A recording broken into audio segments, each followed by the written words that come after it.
Welcome to the My Creative Days podcast, where we will talk about all things DIY, home decor, decorating tips, and creating a beautiful home on a budget. I am hoping our time together will spark a creative idea, help you plan your next DIY, or inspire you to finally tackle that project you keep putting off. Grab your favorite cup of motivation and let's chat. Okay, today I want to talk about how to shop yard sales and garage sales effectively, efficiently. I laugh because sometimes I joke when people are like, I want to go yard sailing with you. And I'm like, now this isn't a time for us to just, leisurely walk through a yard sale and, chit chat and whatever. Like, I have a job to do. I want to find the best stuff. So you better come like you are, you're ready for a marathon. You're ready for a sport that you love to play. Like this is a sport. This is not a leisure activity. I kind of say that in joking, but I'm kind of serious. For me, because I just know what you can find at yard sales and garage sales. And especially when as you do it, you will know those sales that are going to be phenomenal. And you want to be there early, and you know what you have to do to find the best stuff. You're going to be fighting a crowd. So it's really not, it's always fun for me, but it's not a leisurely, it's always fun. I'm always happy, but it's not like I feel like I'm business. I guess when I'm there, like I just, after I've looked through everything, then I can leisurely walk through it again with you. But let me just go through it first at my own pace, and then we can pull back and chit chat, as long as we don't have more sales to go to. Because if we have more sales to go to, let's get in the car and let's get to moving. So anyway, and I think it would be so much fun. Matt and I have really talked about, it's so hard right now with the way things are, but getting an Airbnb somewhere here and being able to have people come and take them around to the different shops that I'm always sharing on Instagram and Facebook. And then, during yard sale season in Iowa, being able to take them to the different places that we love to go. And the town-wide sales that we have around here that we love to go to. I think that would be so much fun. So it would be okay. We really, really think that we would like to make that happen. And so I want to make sure that I say, no, it would be fun. I would take you to the best spot. I would just pull back. And know that, I had a different job to do if we had people coming in and doing that with me. But today, I do want to tell you just a few tips that I would give anybody. I find that I get a lot of messages and just responses to, our yard sales aren't like that. The only thing I ever find is baby stuff. The only stuff, around is baby sales. And when I get up there, everything is already picked over, or it's, all the good stuff's already gone, or those kinds of things. So I'm just going to kind of tell you some things that you should be doing if you are serious about yard selling and garage selling and wanting to find the best things. Aren't we all? At the best prices. Aren't we all? And so these are some things that you should definitely think about and do. First of all, you need to have a plan of attack. And by that, I mean the night before, or, depending on where you're finding your yard sales, the night before, sit down and make a route, a map. Like me, I know I can just write down the address and kind of know, okay, I got to go in that direction and that kind of stuff. But you definitely want to make the most of the time you have, meaning, if there are a few yard sales, across town, obviously you want to bunch the ones that are closest together. You go do those, then go across town. You don't want to be wasting time going back and forth. So you definitely want to have a route and an idea of where you're going and what you're doing, the next morning. Next, I'm sorry for those of you that aren't early risers. You need to get up early and be ready to go. Some yard sales will say they're, no early birds, or you can't come early. I'm going to say 70 to 80% of ours are not like that. Like, they are ready to if you're going to come early and buy their stuff and, take it away, that's what they want to do. So, you definitely want to be, and when you are making your route, you obviously want to go to the best ones first, and then you'll kind of stagger them as as, not the best ones, will be like the last ones you stop at. And when I say the best, so once you start yard sailing and, you will definitely, number one, if you are finding an ad for the yard sale, the description, the photos will tell you so much, right? So obviously pay attention to that. But there are also different areas where you live that are going to have,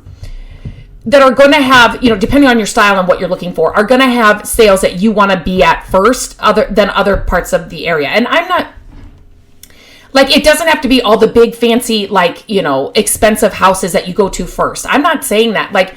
We have areas where we live that have kind of the older homes that are, and the style there is things that we like and things that we know that we're going to find. The people that live in that area kind of have the same vibe, if that makes sense. So we know whenever a sale pops up there, 9 times out of 10, it's going to be a good one and one that we want to go to. So it's not necessarily, the big fancy mansions that you have to go to first. But you definitely will learn the different areas as you start going, which areas you definitely know you want to be at first. So when you're making that route, make sure that you are, it's kind of like a rank these from 1 to 10, 1 being most important, 10 being least important. I mean, that's literally how I do it every time. So you want to rank those, and then hopefully, it doesn't always work. You can kind of get them in bunches. The first 4 are in the kind of the same area or on the same side of town. Okay. The next thing was, make sure you go early. You have to get up early. You have to be ready to walk out the door. So if you're somebody that does not like mornings, just have everything ready to go. You've got your purse or whatever you carry your money in, at the door ready to go. You've got your shoes and your clothes laid out, your jacket, whatever it is. If you're taking, reusable bags or things to carry stuff around, you've just got all that ready to go. It's just one last thing. You've got the coffee pot, scheduled. Do you schedule coffee? I don't drink coffee. You don't schedule them. What do you do? I think you can, have it be made for you in the morning, right? So have that going and ready to go for you in the morning, so it's easy to just get out the door. Make sure you have gas in your car. The worst thing is when you are ready, you've got everything to go, you're going to be there early, and then you have to stop for gas. Time is money. No, time is finding the best stuff early. So you definitely just make sure you've got gas in your car for the route. So the next thing that I would tell you to do is to make sure you have, this is another thing you should do beforehand, the night before, the day before. Make sure you have small bills and change. So a lot of times we've had yard sales forever. And so this is what happens. When people come to our sales and other sales, everybody goes to the ATM and they're getting out, whatever it is, $40, $100, $200. Everything's coming out in 20s. So you don't want to waste a lot of time at a yard sale. If you've got a few to go to, you don't want to be wasting a lot of time. They don't have enough change. They didn't get enough change. So make sure you have smaller bills on hand. Have a few 20s if you've got a big route to go on, but make sure you've got 1s, 5s, and 10s for sure. Number 1, it's going to make your checkout go a lot faster. And number 2, the people that are holding the sale are going to thank you. Thank you for bringing smaller bills. So definitely make sure you have that. Another thing, this is kind of funny, but do this. Have your money in different areas. So when you are yard sailing, this is one, I'm kind of moving around here on my list here, but always negotiate at a yard sale or a garage sale. Do a bundle. If you've got a whole bunch of stuff, do a bundle, price. If there's bigger items like furniture or things, offer less.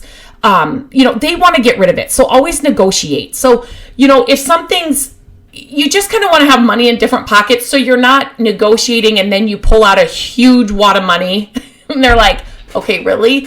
I mean, it's not that you didn't have enough money for it. You're yard sailing. They need to expect negotiations. But sometimes I'm I don't want to pull out a huge wad of money and then, I'm offering them. Does that make sense? Just kind of spread your money out. Spread your money out in your pockets and kind of know where it is when you're going to check out or pay for things. Okay. Now, I'm trying to figure out where I should go next. One thing we can talk about, some things that you could maybe bring if you have measurements of certain things you're looking for, you need a certain piece of furniture, you need a piece of art or something to hang on the wall, have your measurements written down. Use your notes, in your phone if you you have a smartphone, or obviously a pen and paper works fine too. Maybe bring a tape measure. Again, you could always ask the people there if they have a tape measure, but it's just time wasted. Oh yeah, let me go find it, and then they're struggling to find a tape measure. So maybe bring a tape measure with you, have it in your purse. You could bring, like I said, reusable bags. So, you've just got all your stuff. You can kind of bag it as they're, adding up the prices, and then it's just one less thing. That's going to take up time. Anymore, it's like if you've got your smartphone, you can, a lot of that is, carries a lot of the stuff that you may need. But, you can bring a tape measure and those kinds of things if there are specific things you are looking for. Another thing you need to remember is, okay, so you want to work fast when you're at a sale. And by that, I mean, you don't want to spend a lot of time at one little item on one little table. So sometimes what I like to do is, I kind of like to scan it. Like as soon as I pull up, I can see, okay, out the driveway, there's stuff on the driveway I definitely want to stop and look at. But back in the garage, I can't tell what's back there. So, and it's also going to depend on how many people are there. So you are fighting with the other people that are there, trying to find the same things you are. So you just kind of want to work fast through the sale, do a fast look through, and then you can kind of go back through slower, because those items that are going to be most popular, they're going to be picked up quick. So you just want to make sure you walk through the entire sale, and to go with this, it's another thing on my list, grab what you like. So if there's a couple things you're even thinking about, grab them, because somebody behind you is going to pick it up if you leave it there. So grab it. You can always set it back down, but grab it as you see it, and then kind of carry it. Another thing I like to do, especially if you're at a really good sale and the prices are amazing and I'm finding things. Okay, can you tell I'm getting excited about this? I'm like, wait a minute, I got to back up. Make sure you have two hands at all times. If you're carrying a purse, it should be a backpack or like a crossbody purse, or you just have money in your pockets, your keys in your pockets. You want to have two hands at all times. So make sure that that's a must, because you will get to those sales where you want to grab so many items, and having two hands is just going to help. And so what I will do if I'm at a sale, they've got amazing things, the prices are great, is I start making piles immediately. And by that, I mean, I will have my hands full of stuff, and then I will say walk over to, the little checkout table or whatever it is. I will say, can I start a pile? So then I just have my pile of stuff. I know that stuff is now safe. They have told me, yes, set it down here, put it on the table, whatever. I know that stuff there is safe. Nobody else is going to grab it. And yet I can still go back in and grab the other things that I saw. So don't try to, grab a ton of things and you're dropping things or breaking things. Make a pile. Tell the people there that is your pile. It will stay safe. And then you can, a little less stressfully walk through the rest of the sale and grab more items.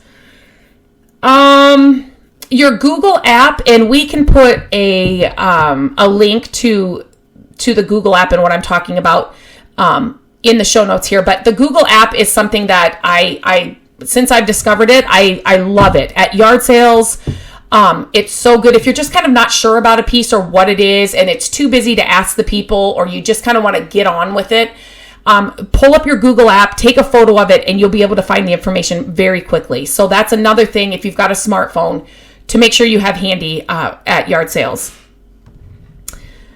You can bring snacks, because again, if you've got a long day, like sometimes we, most of the time, just because of how efficient we are at yard sales, we can get done in a couple hours, even if we're going to like a citywide yard sales, we can kind of go through them very fast as I'm snapping my fingers. But like bring snacks that you can have in the car, so you're not having to stop again to get snacks. Sometimes we wait until we're fully done, and then we may stop at a little eatery or something and get something. But don't waste time stopping to get snacks. So just put some in your car so that you have them in case you get hungry or need something. Same with a drink, water, coffee, whatever it is that you drink. And make sure that you stop at all sales. And I say that because I know a lot of us, and I'm still guilty of it. Sometimes I'm just like, most of the time I'm in the mood, but sometimes like after a long morning or just sometimes I'm just like, I just don't want to stop at that one. I just don't think there's anything. Like down the driveway, it doesn't look good. You never know what is up in the garage. And again, 8 times out of 10, I will walk into that garage thinking, why am I even wasting my time? And I will find something in the back of the garage. So stop at all sales and just know that, you can do a quick 1-minute walkthrough. Like if you don't have any babies and it's a full baby sale, you can do a 1-minute walkthrough, walk around the garage and right back out in 1 minute. And, you know that there's nothing back in the garage. But stop at all sales because you never know. It may be a baby sale, but Aunt Judy or Sister Melissa, brought a car full of stuff too that they want, them to sell at the sale. And so, their stuff is tucked back into the garage. So you just never know. So stop at all sales. Another thing to keep in mind is that when you see, if you've got your route, and then you see a random sign and you're like, what in the, like that wasn't advertised. I didn't see that. Go to that sale. They did not advertise. And those are the best sales because number one, nobody's going to know that sale is happening except for the people that drove by and maybe saw their sign and maybe stopped because it wasn't advertised. They didn't know to advertise it. They didn't want to bother with advertising. They thought maybe they lived on a busy enough street that they'd get enough people. When you can find those unadvertised sales, they are like hitting the jackpot. It's the best thing. We have found the best stuff at unadvertised sales and nothing's picked over because nobody's really gone. So if you see random signs or like, you find sales on your route or kind of off your route that you did not see advertised, stop. Just stop. Like I said, stop at all sales. Even if you don't think there's anything good, still go up there. And even if this, sign or this address or whatever is not on your route, go to that sale. Okay, one other thing I kind of wanted to mention in this. I literally could go on and on about this. If you have any questions or want me to, give you more tips, let me know. Email me at lindsay@mycreativedays.com. You can always reach out to me on Instagram, Facebook. I'm always looking for what you want me to go over in the podcast. So definitely reach out to me and let me know. And like, this is a topic I could talk more and more about. And maybe I will do another podcast about some other things that, some other tips and ways to shop yard sales. But one thing I want you to keep in mind is when you are at a yard sale or a garage sale, and they all look different. Like some are in the yards, some are in the garage, some are throughout the house, some are in the garage, and then there's a little bit in the shed, and some, they just all look different. And I'm sure in different areas, yard sales and garage sales look different too. Sometimes they're just out on the front sidewalk, depending on where we are. So always, you want to be in the attic, in the basement, in the garage, or in the shed. Those areas depend, like I said, depending on where your sales are, and especially if it's an estate sale. Like an estate sale which is totally different than yard sales and garage sales, but those are the areas, if Matt and I are together, those are the areas we shop in first because that's where you're going to find really good stuff. Not to say that you won't find great stuff in the other areas, in the other rooms, but definitely make sure you don't like just walk past those areas. Those are areas you want to spend time in. So, definitely look through those, areas at any yard sale or garage sale. Okay. Those are the things that I did add on here too. Church sales. Church sales are some of my favorite sales. They are probably, besides like town-wide sales where I can get multiple sales in, like in an hour, church sales are probably next in line. They are my favorite. So if you see church sales, advertised in your area or again on a route while you're out and about, stop at them. They are usually so good and so inexpensive. So definitely add church sales to your list. Okay, you guys, like I said, I could probably go on and on about this, but I'm going to stop this here. I hope it gave you a couple of pointers and a couple of tips. I would love to hear about your yard sale adventures, things you're finding, things you're frustrated with, things that, you're like, why can't I find anything? Or let me know. Again, reach out to me on Instagram, Facebook. You can email me. I would love to hear about it because I could sit and chit chat with you about it all day. And like I said, maybe I'll do another podcast about this if this was helpful. So have a great rest of the week. Yard sale season is coming. I'm super excited. And I will check back in with you guys next week. Have a great day. Hello, friends. Thank you so much for listening to the podcast. I'm grateful that you tune in every week and that you share the show with your family and friends. I love having creative chit chats with you, and my hope is that this podcast will inspire you to try a new project, start a DIY that you've been putting off, and decorate your home exactly how you want it. There are a few ways you can help us with the podcast. Follow the podcast so you don't miss an episode. And if you could take a few minutes to leave the podcast a review, that would help us so much. Again, thank you for being here, and I look forward to our chat next week. Bye-bye.